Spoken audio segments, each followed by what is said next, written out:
Ho, ho, ho! Welcome to Let's Talk News. I'm your host, Leticia Remauro, and we're at a special time tonight because I was at Brook Green Gardens tonight and I was looking at the Christmas lights with my family. Let me tell you something. We have a 72-foot Christmas tree at Brook Green Garden, and Rockefeller Center's is 74 feet. So I would say that we did great. I should have actually uploaded some photos, but there were so many people there, and the internet was very, very shaky. The one thing I will say about living at the beach in the low country, where whatever you want to call it, is internet service is really, really difficult, even on hard wiring. And we've seen it here a couple of times with the show, right? That things freeze up. But we had a great time. Thank you for joining me an hour later, for those of you who do, like Andrew Dorman. How are you? Ho, ho, ho to you. And Francine, good to have you. Thank you for joining us an hour later. I don't know if it's a good thing or a bad thing. We'll check it out. We'll see. We'll see how everybody feels about it. Hi, Kevin Young. How are you? Good to have you. Thanks so much for joining. Are any of you doing anything like super special for, in the days leading up to Christmas? I'm trying to get the screen correct for the small horizontal vertical, so I'm not in everybody's face.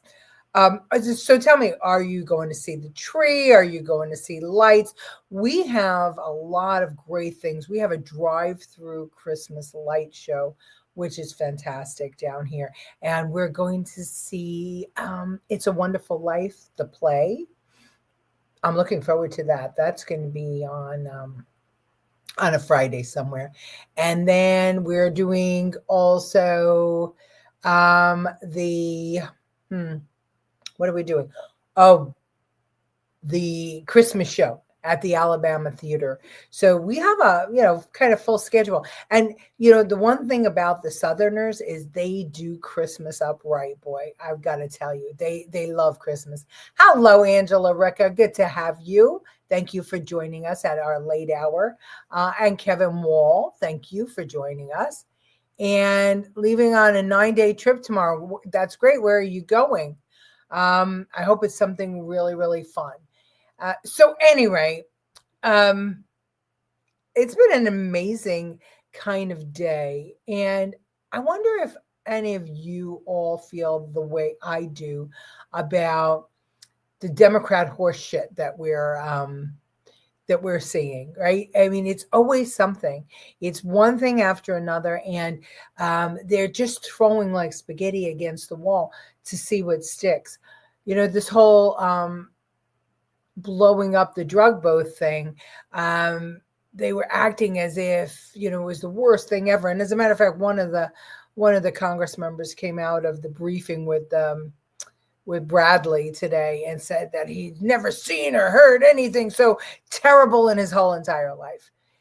And I guess he didn't get the memo that said that those quote unquote survivors on the boat that were supposedly clinging to the side and trying to save themselves actually weren't clinging to the side. What they were doing was they were trying to protect the drugs and communicate with other boats in the area to try and get the drugs, protect them, and get the drugs safely off the boat before it burned and sunk.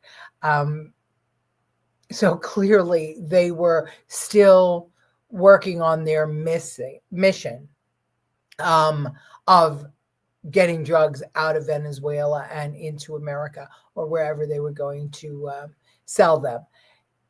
So I don't know about you, but I think that most Americans believe that if the mission is to save Americans from drug addiction and overdose, then they acted in the absolute perfect way. And we're going to see a clip on that in a minute. So Angela's going on a cruise. Oh, I'll miss you too. Fortunately, you can watch us on reruns anytime you like. You can't chat, but you can watch. I'm sorry, where was that video? Oh, there is none, huh? Yeah, right, exactly. But we have this video. We have this clip from, I think it's NBC. No, this is ABC News. Okay, so not a fan of Trump, but listen to what they have to say.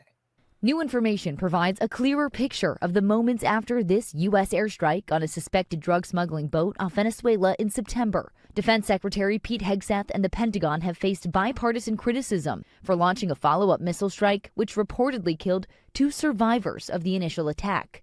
International law prohibits killing enemy combatants who no longer pose a threat. This rises to the level of a war crime if it's true. When people want to surrender, you don't kill them, and they have to pose an imminent threat. But now, a source familiar with the incident says the 2 survivors climbed back onto the boat after the initial strike. They were believed to be potentially communicating with others while trying to salvage some of the drugs. And because of that, it was determined they were, quote, still in the fight and therefore valid targets. A Judge Advocate General, or JAG officer, was also present, giving legal advice during the strikes. We asked President Trump if the administration will release video of that second attack. Whatever they have, we'd certainly release, no problem. So think about that. The Democrats, again, on the wrong side of things. They're protecting drug dealers and criminals rather than American citizens. And it's not the first time they've done that, right? They do that every single time. They, get hysterical about the ICE going in and arresting and deporting people who have killed, raped, murdered, maimed, beat, drunk driving in America. And the Democrats all stand there and act as if they are these people should be martyred. Like there's nothing wrong, that these are innocent people, that Trump is just going after them because of the color of their skin. And they did the same thing too when they were coming in. They were pretending it wasn't happening. And, and we kept saying it's happening. And the first one to do it was, what's his name? Rob Astorino from Westchester. He was the first one to send me video showing these airplanes landing in Westchester in the dark of night and all of these migrants coming off.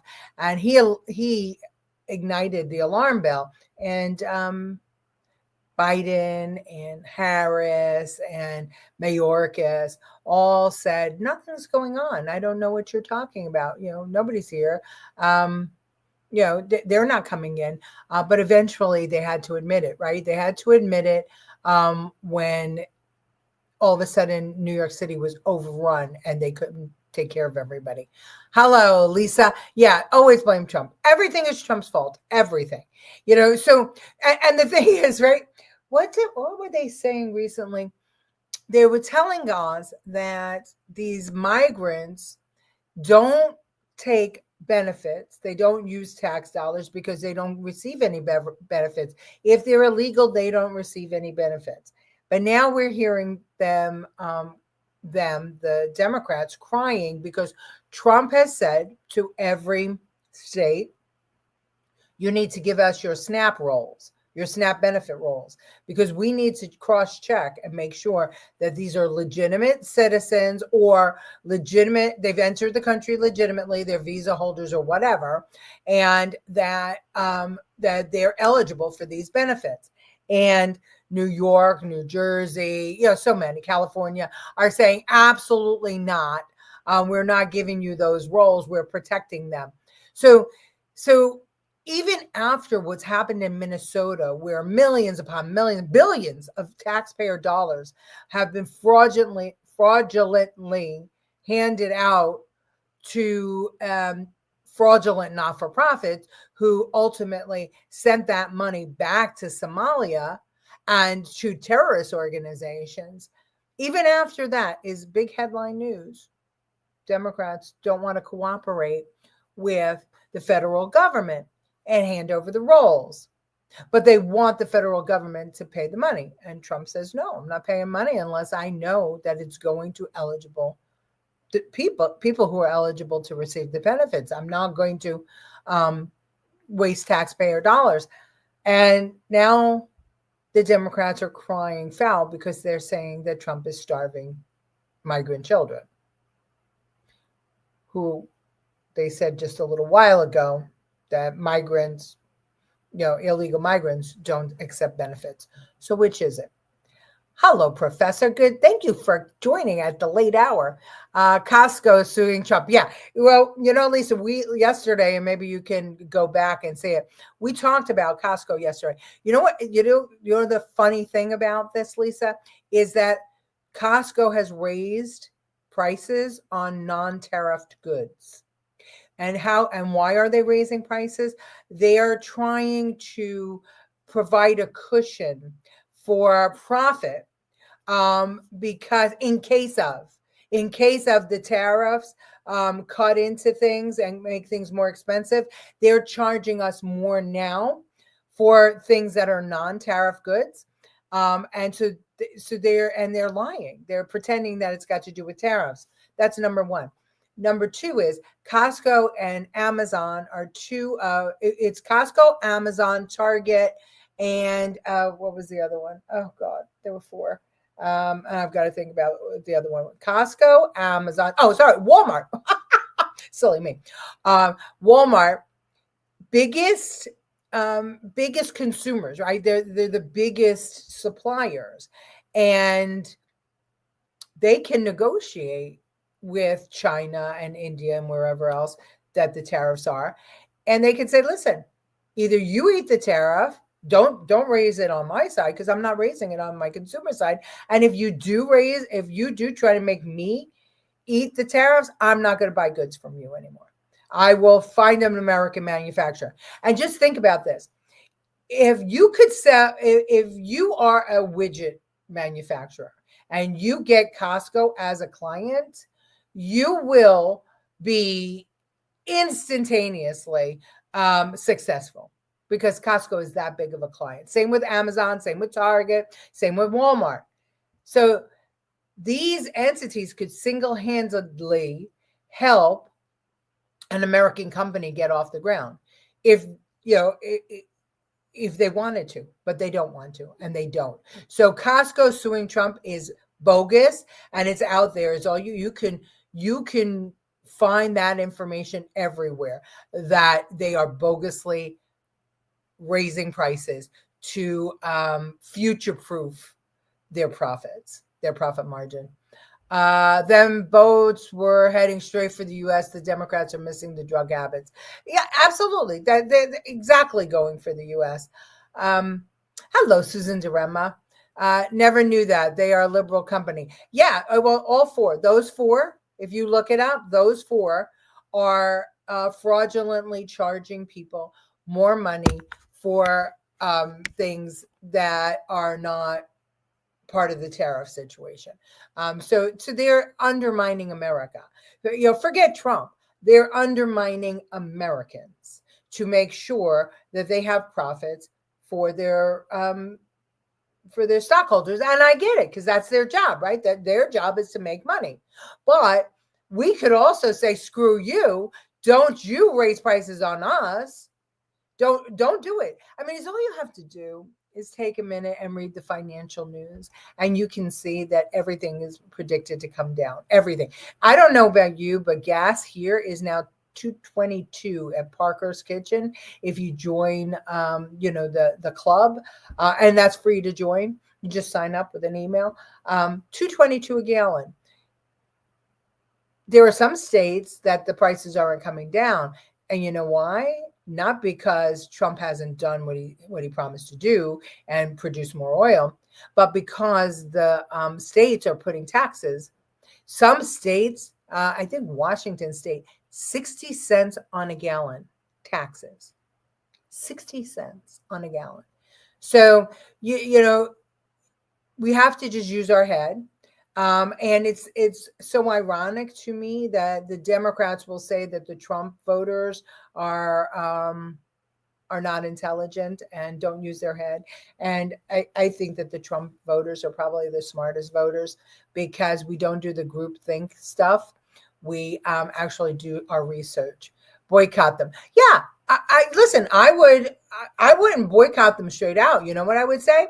I would write letters to the CEOs, and I would post things on social media and really target them. Tag them. Say, why are you raising our prices even on? And we should do this all for Costco. This should be an exercise. We should all just hammer Costco every day, asking them why are they raising prices on non-tariff goods and pretending that they're, it's because of the tariffs. If we do that, we'll destroy their lawsuit. Hi, Gloria. Good to have you. That's been their goal the whole time while they destroyed the small businesses. You're right. But, they didn't destroy the small businesses. You know who destroyed the small businesses? We did. We did because we want things quicker. We want things easier. We don't want the muss and fuss. Everything that's going on right now, and I know people don't like when I say this, but it's true. We allowed it. We did it to ourselves. And if we could create the problem, we could fix the problem. And I think we're doing that right now with Trump, right? That's what we're doing. We're trying to fix the problem. And these Democrats don't get it. They are living in an echo chamber where they believe that they can just keep lying, and their hyper intelligent, well-educated followers will just believe everything they say, and they keep throwing things at the wall. So now we find out that the drug boat situation was all on the up and up, and now they're crying about food stamps again. It just never stops. It's the other way around. Democrats are more stupid than Republicans. Not all Democrats. You know what? You're right, Kevin. It seems to me that the more educated people are, the less common sense they have, the less ability to have critical thinking as a part of their life. That's what I see. I see that the more letters after the name, the less they are able to think on their toes and put logic to things and problem solve. True, we did it for convenience. We did, Lisa. We did it for convenience. I'm old school. I still like going to the stores. I do too, because I like to touch things, feel things, and especially that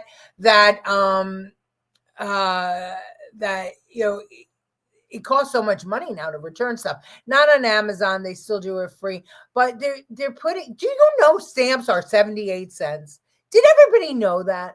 Last year I paid, I think it was 56 or 52 cents for stamps for my Christmas cards.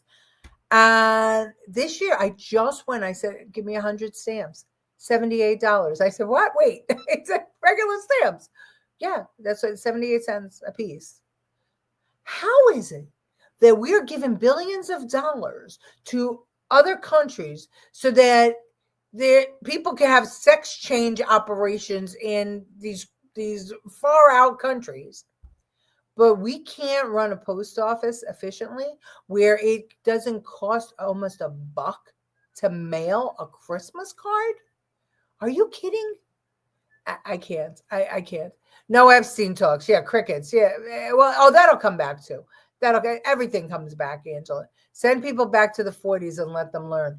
It's the fact that we don't ask people to think anymore because we have AI everything, right? We can, like I said, the show yesterday, we talked about Costco and Target and all that, and them raising prices on us. I found that through a series of, I start with Grok, which is the Twitter or the X AI bot. I start there, and then it gives me news sources, and then I go through the news sources to see, what's true and what's not. But I mean, that kind of research in the past would have taken me days, and I used to do it. Remember, we only had the show when it started; it was once a week because it took me all that week to get together and make sure that what I was reporting or talking about was actually factual. Now I could do it in 10 seconds. I mean, literally, you just need to know what to ask, what questions to ask. So if we're not teaching our kids how to think critically, of course, we're going to have doctors who can't figure it out. Has anybody been to the doctor lately? They look everything up on the iPad, and then the insurance companies tell them what they can and can't do to treat you. It's kind of crazy. AI dehumanizes it. It sure does. Yeah. Okay. Google. So Google is now AI too. And the only interesting thing, Lisa, if you Google and then you Grok, 2 different answers. And then you Alexa, 3 different answers. Very, very interesting about who trained the AI. What the entity was that was training the AI. So even now with AI, you have to go through many sources. You can't just go through one. But I'm finding, and I Google, I Grok, I Alexa, and I come up with different answers. So I still have to sift through a bunch of stuff, but it's not as difficult as it used to be to research things. But these are tools. They're tools for our benefit, but we have to be able to say, hey, just because AI delivered back this answer doesn't mean it's the only answer. There may be some more to it. And you got to dig deep too, because some of them will give you on the surface the political answer, like the news agency, the legacy media answer. So it'll go through like ABC, NBC, CBS, and New York Times, and that's what it answers. Google does that. Google's terrible that way. Alexa too. Grok, not so much. It really is. It's crazy. But I remember as a kid, when we were in school and calculators came out and we weren't allowed to use calculators. We had to be able to add, law and show our work, long division, all that stuff. And I thought that it was interesting that the teachers still made us do that, because there was a tool there, that calculator, that could help us. And it wasn't going to go away. You never go backwards. I've never heard of, okay, we have all this information and now we're going to just, we're not going to use it. We have all these tools and now we're not going to use it. That doesn't work. So once something is created that makes life easier, human nature is to go forward and to use it. But we have to still have the basic principles.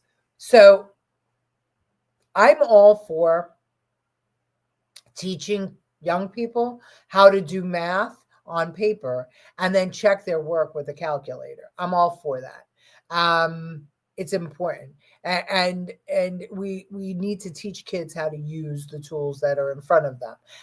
We need to teach the kids about AI. We need to teach kids about the internet.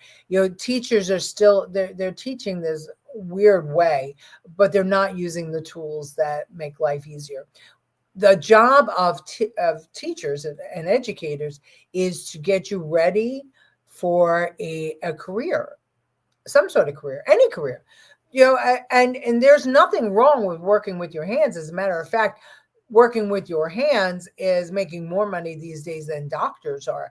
So trade schools using AI and the computer to diagnose, like plumbers or printers or electricians or automobile mechanics.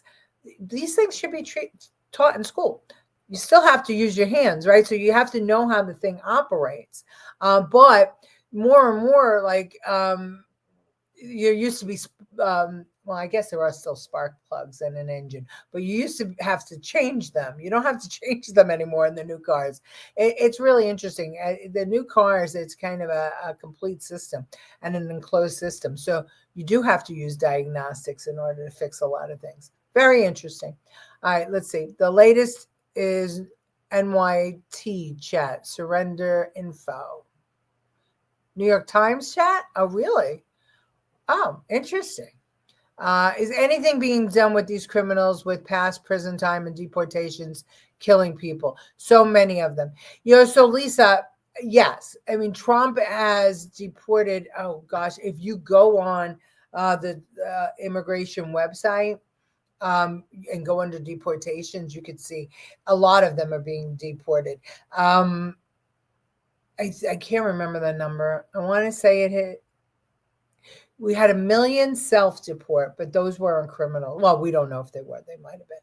But I think it's up to almost 700,000 people who were found to have been gang members or past criminal records or now have committed crimes in the U.S. have been deported. But it's very hard. I mean, could more have been done by now? Absolutely. But it's like Trump is in quicksand with all these judges and all these lawsuits and everything else. Everything is slowed down. So, I mean, look at Garcia, the Maryland dad. Albrego Garcia. It took forever to get rid of him, and I'm not even sure if he's gone yet. I can't remember. So something's being done. Is it being done as quickly as we like? No. I can't believe I've been talking so long. Let's talk about what did happen today. The FBI finally got the guy who planted the pipe bombs on January 5th. Let's watch. Early this morning, Brian Cole Jr. was arrested and charged with placing the pipe bombs at the RNC and the DNC on January 5th, 2021. He has been charged with violating 18 U.S.C. 844, which is use of an explosive device. This investigation is ongoing. As we speak, search warrants are being executed, and there could be more charges to come. I'm going to let our U.S. Attorney discuss that shortly. This was the work of multiple agencies working together. This morning's operation was carried out safely and successfully. We know that there are so many issues when you're issuing search warrants. Dangerous things can happen, and this was carried out safely and securely thanks to all of the people standing around me. They have worked tirelessly on this.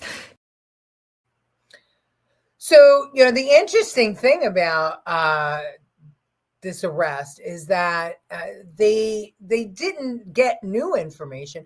The information that had already been obtained by the FBI under the Biden administration, they just looked it over again and actually did real police work, and they were able to find this guy. And I am waiting with bated breath to find out the connection, because as many of you know, I was there on January 6th, and what I saw was way different than what we saw on TV. Now, albeit I was on one side of the Capitol building, and we left when all of the when they brought in a whole bunch of police and riot gear, but everybody on the side that we were on were very, very peaceful. But I'm interested to know who built the gallows. How'd they get there? The one thing I remember was I was going to dinner with my daughter, and there was like pallets of bricks in the street, and I was like wondering why they were, because there was no construction sites.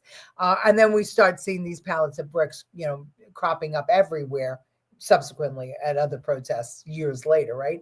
And we now know a lot more about it. So I'm waiting to find out who built the gallows, and I'm waiting to find out whether this group was part of Antifa, which is hard to figure out because Antifa is not really an entity. It's just a whole bunch of disgruntled people.